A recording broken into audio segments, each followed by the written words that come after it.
Have you ever followed a wheat flour Bhatura recipe perfectly, only to end up with something hard, dense, and nothing like a real restaurant Bhatura? You kneaded carefully, you rested the dough patiently, you fried it correctly, and still you felt so disappointed with the final result. If you also want to understand why wheat Bhaturas fail, then this video is for you. Because I am here to tell you the problem is not your effort, it is the flour. I have tried making wheat Bhaturas thinking they would be a healthier option and would still look and taste like the ones from my favorite restaurant. But they never did. My wheat Bhaturas always ended up looking like sad, fried rotis. So, let us get into the real reason why wheat Bhatura fails, the truth that no one seems to explain clearly. Bhatura is not just any fried bread.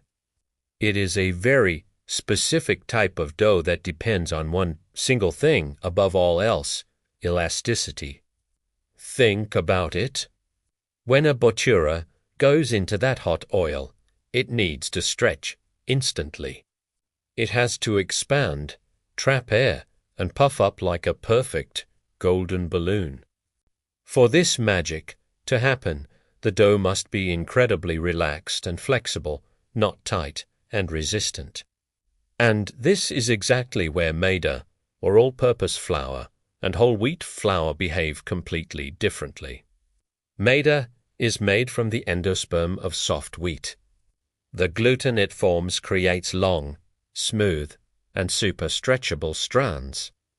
When you pull on maida dough, it stretches easily instead of tearing. It is this amazing stretchiness that allows the Bhatura to puff up beautifully and remain soft and wonderfully chewy even after it cools down. Now let us look at whole wheat flour. It contains bran and germ. While these are great for nutrition, these tiny, sharp particles literally interrupt the gluten structure. Instead of forming those long, elastic strands, the gluten in wheat flour becomes strong but rigid. It resists stretching. It wants to stay tight. So, when that wheat butter hits the hot oil, it fight back. The surface firms up almost immediately, the inside stays dense, and the Bhatura turns out hard.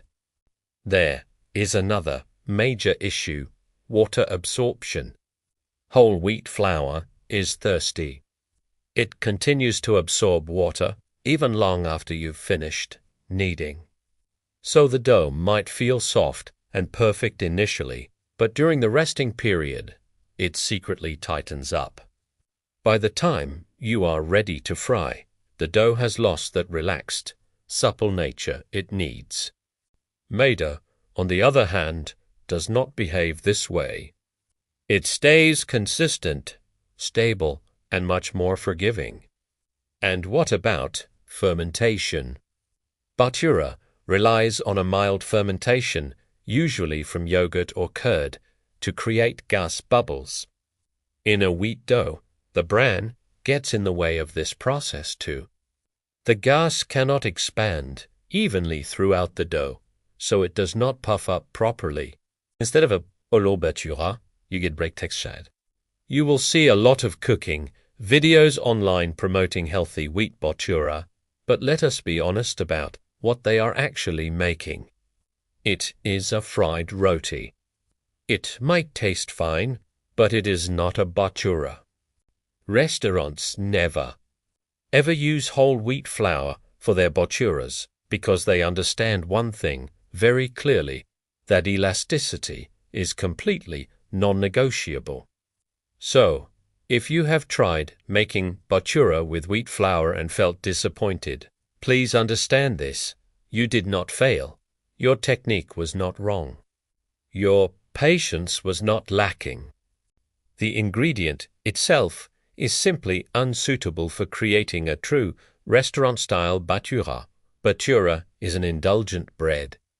It is meant to be enjoyed occasionally for what it is, When we accept this simple fact, our cooking becomes so much simpler and more honest. Use Maida when you want that authentic, fluffy, restaurant-like Bhatura. Use whole wheat flour for the dishes that respect its nature, like roti, puri, or paratha. When we stop trying to force ingredients to behave in ways that are unnatural to them, our results improve instantly. Yes, you can make a so-called healthy wheat Bhatura, but you have to accept that it will be a very different in taste and texture from the Bhatura made with Maida. If this explanation saved you from future frustration in the kitchen, please share this video with someone who is still trying so hard and blaming themselves. Sometimes, the truth in cooking is not about more effort.